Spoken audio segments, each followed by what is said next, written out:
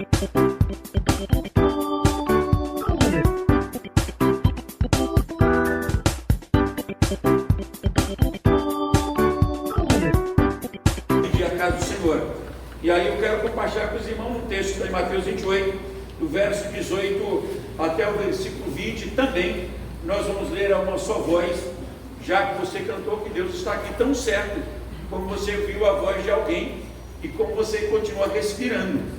Então a confiança de que Deus é presente, né, faz a vida ferver, né? Vamos orar e a Bíblia aberta.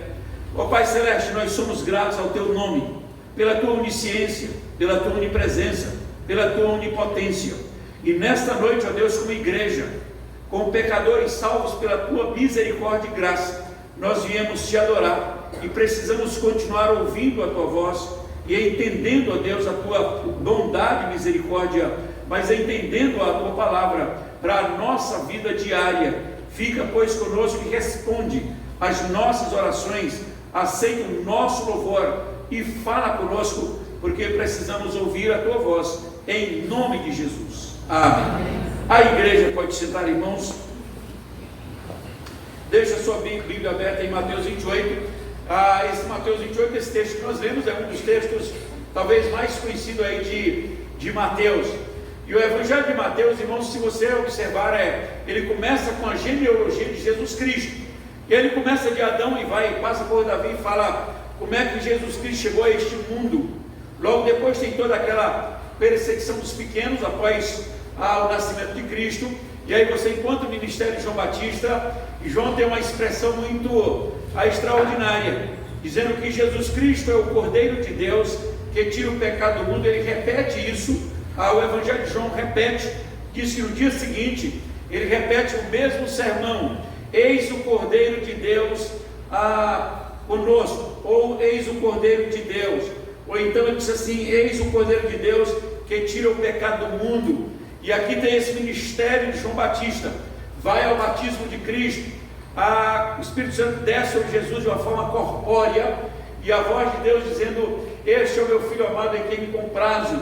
Jesus Cristo é batizado, sai e vai para o deserto para ser tentado lá em Mateus 4, passa um período longo, enfrenta todas aquelas tempestades, e então volta e começa o seu ministério. E já no capítulo 5 você encontra então o chamado Sermão do Monte, que é Mateus 5, 6 e 7.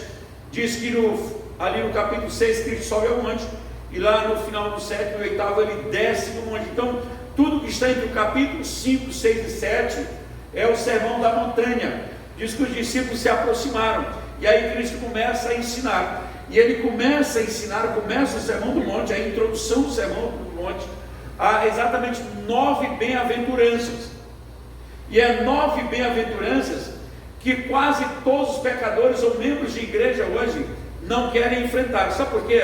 Porque se perdeu de vista a presença de Deus, a presença de Cristo, a presença do Espírito Santo. Ele diz lá que bem-aventurados os humildes, porque dele é o reino de Deus. Muita gente quer ser mais humilde. Ele diz: bem-aventurado que tem fome e sede de justiça. Muita gente diz: deixa para lá. A Bíblia diz: bem-aventurados que choram, porque serão consolados.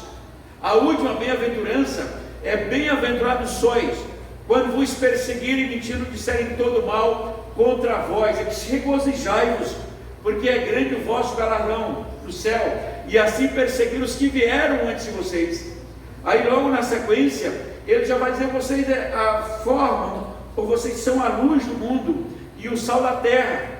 Ele diz: se a candeia vier a apagar, tudo está em trevas. Ele diz: se o sal vier a perder o sabor, então não há mais tempero, não há mais gosto, germes não serão mais mortos. Enfim, tem muitas consequências. Então eu quero pensar com os irmãos que nesse texto sobre a visão da presença de Deus. Isaías, quando teve uma visão de Deus, ele disse: na morte do rei Uzias, ele achou que ele ia morrer. Ele disse: ai de mim, porque habito no meio de um povo de puros lábios. Ele disse: e meus olhos viram o Senhor. Ele achava que ia morrer, e de repente Deus vai o santificá-lo, vai enviá-lo. Quando ele se coloca à disposição para dizer: Senhor, quando Deus pergunta quem há de ir, ele disse: eis-me aqui, envia-me a mim. E quando Jacó está fugindo da casa paterna, também Jacó não tem a visão do Deus presente. Ele achava que Deus tinha ficado lá. E ele disse: na verdade, Deus está aqui e eu não sabia. Quando ele tem aquela visão, ele dorme. O travesseiro é uma pedra, o colchão é o próprio chão, e o teto é o céu. E teve o sonho mais extraordinário. Tem crente dormindo aí com o travesseiro feito pela NASA, não dorme. Consegue dormir. Colchão melhor. Outro dia alguém estava me oferecendo um colchão que disse: olha, aqui você vai dormir bem. Quando ele falou o preço, eu disse: aí que eu não vou dormir mesmo. Está doido? Melhor dormir no que eu já tenho. Então dá para se dormir. O Salmo 4:8 diz assim: à noite eu me deito e logo pego o sono, porque o Senhor me faz repousar seguro. Claro que o local, o aconchego, dá para ajudar, mas é preciso descansar no Senhor para ter um sono seguro. E o Jacó descansou tanto, e ele teve um sonho tão extraordinário, que ele diz que os anjos subiam e desciam, e ele acorda e diz: o Senhor está aqui, Deus está aqui, mas eu não sabia. Mas aí ele faz um voto dizendo: se Deus for comigo, se Deus me abençoar. E quando você lê toda a história, você descobre que Deus o abençoou de tal forma que vem a ser pai de uma grande nação. Volta vitorioso, tem as lutas, dificuldades, as provações, mas é alguém que é mantido e sustentado por Deus. E pensando nessa noite sobre o Deus presente, que às vezes tem perdido de vista, o Cristo chama no final do seu ministério, no colégio apostólico, tinha sido morto, ressuscitado, vai para a ilha, encontra lá os apóstolos, e agora ele diz o seguinte: primeira coisa é: olha, toda a autoridade me foi dada. Nós temos dois erros sérios nisso.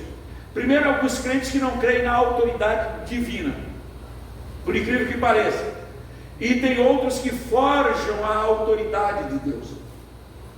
E aí nós temos em nossos dias os falsos profetas, a falsa proclamação de um Cristo que simplesmente é aquele que veio para te servir. E aí, se ele demorar, você declara ou você toma posse. E aí você pode ver de qualquer forma. As igrejas passaram a ser amontoados de adeptos da igreja, da comunidade, do nome, e não de uma visão do Cristo presente.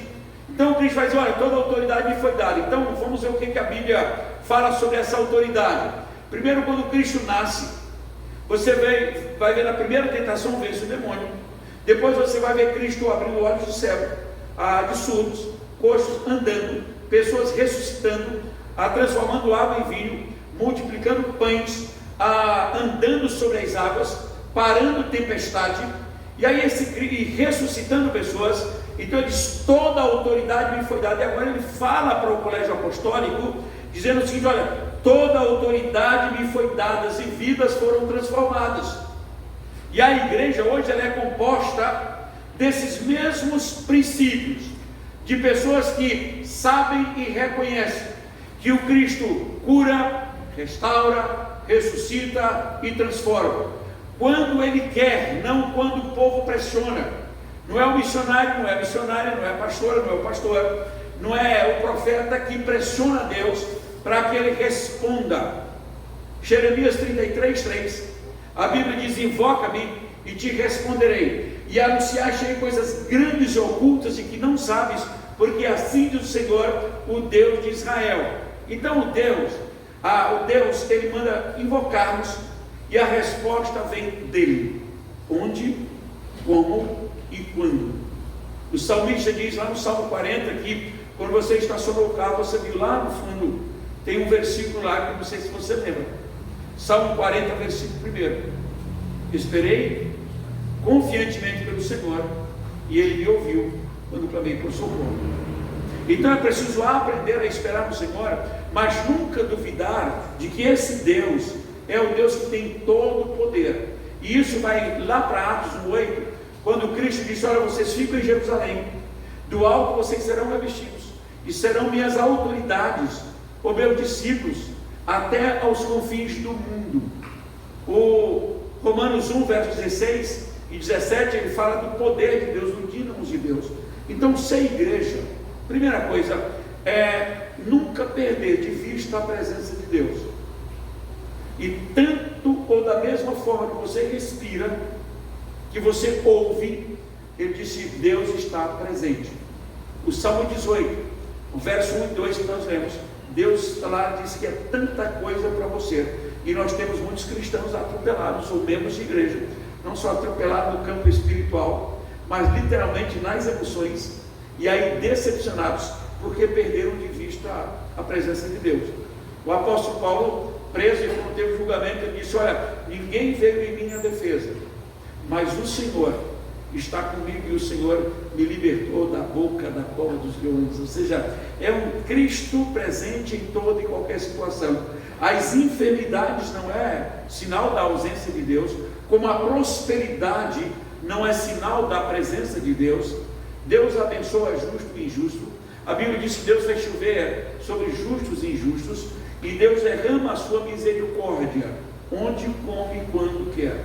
O que nós não podemos é achar que no meio da provação, da primeira luta, é que Deus não esteja presente. Pelo contrário, ele disse: olha, toda a autoridade lhe foi dada, então ide. E aí ele vai completar dizendo: ide então e façam discípulos.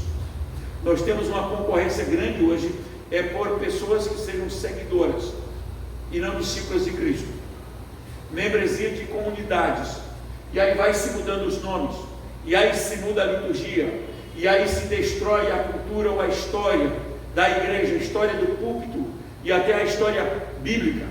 Vai se destruindo porque eu preciso de adeptos, e o adepto, como nós vimos pela manhã, ele precisa ouvir o que ele quer ouvir. Ele não quer ouvir de céu, ele não quer ouvir de inferno, ele não quer ouvir de pecado, ele não quer ouvir de transgressão, ele quer ouvir que ele vai ser sempre próspero, extremamente abençoado, sustentado, e é só fazer uma declaração que já está tudo muito bem. O importante é você pular, é você dançar, é você fazer o que bem entender, e não está na Bíblia, mas é o foco da nova cultura cristã hoje. É uma suposta liberdade que não é bíblica, e é uma suposta convicção religiosa que também não é bíblica. Cristo não veio atrás de adeptos, senão Cristo, quando foi morto e ressuscitou, ele teria milhares de seguidores, mas ele queria discípulos. E ele fala para os discípulos: no mundo vocês vão ter aflição, tenham bom ânimo. Ele disse: olha, eu vim trazer guerra, e se quiser me seguir ou ser discípulo, ele diz: tem algumas regras. Primeiro, negue-se a si mesmo, tome a sua cruz, e aí você me segue. O que nós temos hoje é um cristianismo que não precisa negar-se a si mesmo, não precisa tomar a sua cruz, basta ir para oba-oba cristão e está tudo muito certo. Não é isso que a Bíblia apresenta. Pelo contrário, e diz que cada discípulo é chamado para fazer outro discípulo, e não é para falar o que bem ele queira ou quer. Diz o verso de número 19 o seguinte: ide, portanto, fazer discípulos de todas as nações, batizando-os em nome do Pai, do Filho e do Espírito Santo. Verso 20: ensinando-os tudo o que eu tenho ordenado. Não é o bel prazer do pregador, da missionária, do missionário, das pastoras, dos pastores, não é o bel prazer dele, não é a sua ideologia, não é as suas convicções, mas é o que Cristo determinou. E o que Cristo determinou é um padrão extremamente alto. Quando Paulo fala para Timóteo, escrevendo para o jovem Timóteo, ele vai dizer: olha, torna-te padrão dos jovens, ou dos homens, ou das mulheres, ou da igreja. Ele disse: não seja desprezado na tua mocidade, pelo contrário, torna-te padrão do fiel. Torna lá a vara de medir, não te meça pelos restantes, mas pelo contrário, torna-te padrão. A expressão de Timóteo, de Paulo falando a Timóteo também sobre as mães, é um padrão extremamente alto, que as mães recebem uma missão de Deus para ser mãe. Ele diz: olha, com fé, com santidade, com bom senso. Ele diz: olha, sem isso é impossível. Quando ele coloca sobre o Sermão do Monte, logo em seguida do Sermão do Monte, ou dentro do Sermão do Monte, o que Cristo coloca, o padrão da vida cristã, é muito mais do que nós temos visto hoje em dia nas comunidades que falam do mundo, porque falam do que o mundo quer escutar, então é benéfico, então a vida segue desta maneira. A Bíblia fala de uma fé irresistível, de um amor irresistível, de uma santidade irresistível, de uma permanência irresistível ao mundo. Ou seja, o mundo não pode vencê-la, pelo contrário. Ele disse: nós somos em Cristo mais do que vencedores. Paulo diz: por isso tudo eu posso naquele que me fortalece. E a última expressão, que é o tema da nossa meditação, ele bota uma exclamação dizendo: eis que eu estou convosco até a consumação do século. Ou seja, passa ano e vem ano, pessoas partem, outras ficam, mas nós vamos com a mesma fé, com a mesma santidade, com a mesma perseverança, e nós não vamos sendo invadidos pelas ideologias contemporâneas, pelo que alguns indivíduos estão pregando e dizendo que está na Bíblia e não está. Eu vou abrir um parênteses aqui. Eu vi essa semana uma palestra do indivíduo dizendo que, olha, o Satanás do Velho Testamento não existe, ele não aparece no Velho Testamento. Pelo contrário, o Satanás é uma ideologia aqui do período do Novo Testamento, de acordo com certas culturas, e aí foi surgindo e se pintou esse quadro, e aí as pessoas, muita gente concordando, e aí eu fui olhar os comentários, e muita gente concordando. Eu nunca tinha pensado nisso. E a história do Éden? E a história de Jó? Não está no Velho Testamento? E a Bíblia, quando Deus pergunta, dizendo de onde que ele veio, de onde que Satanás veio, ele diz: eu estava passeando pela terra. Sabe, alguém diz: não, isso foi coisa criada a partir de uma cultura. Não, a Bíblia diz que ele existe. A Bíblia diz que ele tem um inferno para ele. A Bíblia diz que ele será entregue. A Bíblia diz que os que vão para lá com ele serão lançados lá no inferno e ficarão e serão atormentados de dia e de noite pelos séculos dos séculos. A Bíblia, o Cristo diz: olha, quando Cristo voltar, vai separar uns para a esquerda, outros para a direita. Cuidado para você não estar na esquerda. E ele diz: vinde, bendice meu Pai, e vamos para o reino que está preparado desde antes da fundação do mundo. Então Cristo é presente. Quando você sai daqui e vai para casa, Cristo é presente. Quando você veio, Cristo é presente. Ele disse assim: eis que estou convosco todos os dias. Na verdade, Cristo está dizendo: então vamos fazer discípulo. Você vai fazer um discípulo, Cristo está junto. É como eu falei um dia: como é que tem uns cristãos hoje que têm preocupado com a suposta perseguição ao cristianismo e à fé, se ele nem o mundo sabe que ele é crente? Ele disse: não, eu estou com vocês até a consumação do século. Qual é a missão do cristão? Fazer discípulo. Não é fazer milagre, mas é fazer discípulo. Responsabilidade do cristão é louvar e aparecer no mundo como luz e como sal da terra, negar a si mesmo, tomar a sua cruz, seguir Jesus Cristo. Esses cristãos fazem diferença. Se você vai em 1 João 5,19, ele vai separar duas classes de pessoas para dizer: olha, sabemos que nós somos de Deus e que o mundo jaz no maligno. Está nítido lá. Você vai para o Evangelho de João, verso 11, 12, 10, 11 e 12 ali, tem uma história extraordinária, a afirmação, na verdade, de João, dizendo: olha, Cristo veio para os seus, que eram os judeus, os seus não receberam, mas todos quantos o receberam, temos o poder de serem feitos filhos de Deus. Então, você crê, então você é filho de Deus. Você crê, então você negou a si mesmo. Você crê, então você carrega a cruz. Você crê, então você tem que fazer discípulo. Você crê, então Deus é presente em ti. Deus é contigo. Por isso ele disse: então vamos, porque eu estou com vocês até a consumação do século. E tem mais, Cristo disse: aquele que crê em mim, eu e o Pai viremos e faremos morada nele. Ser cristão é ser habitado por Deus. Se olha Romanos 12, com o coração e a vida no altar, ele diz: só dessa forma a gente entende a boa, a agradável e a perfeita vontade de Deus em Cristo Jesus. Que Deus nos abençoe e tenha sempre essa visão do Deus presente, do Deus que tem toda a autoridade e compartilha para que você evangelize. É o Deus que te responsabiliza para fazer discípulo e é o Deus que está presente em toda e qualquer situação. Que Deus nos abençoe, seja qual for a situação, Deus é presente e Deus proverá. Vamos ficar em pé e vamos orar ao Senhor. Deus eterno, mais uma vez nós somos gratos, porque a tua graça é melhor do que a vida, por isso nossos lábios te louvam. Nós somos gratos pela força e disposição que o Senhor nos deu para estarmos em tua casa, e por isso, Pai, nós nos alegramos, e nós queremos abençoar e ser abençoados.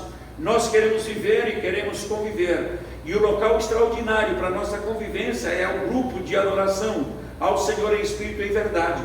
Então, ó Deus, as nossas crianças que vieram à tua casa nesta noite, ao mais adulto, sejam sempre e extremamente abençoados pelo Senhor, e que jamais perca de vista a presença do Senhor. Que Deus continue nos sustentando e abençoando, e que a bênção do Deus Pai, a bênção do Deus Filho, a consolação e a paz do Deus Espírito seja conosco, hoje e pelos séculos dos séculos. Amém. A igreja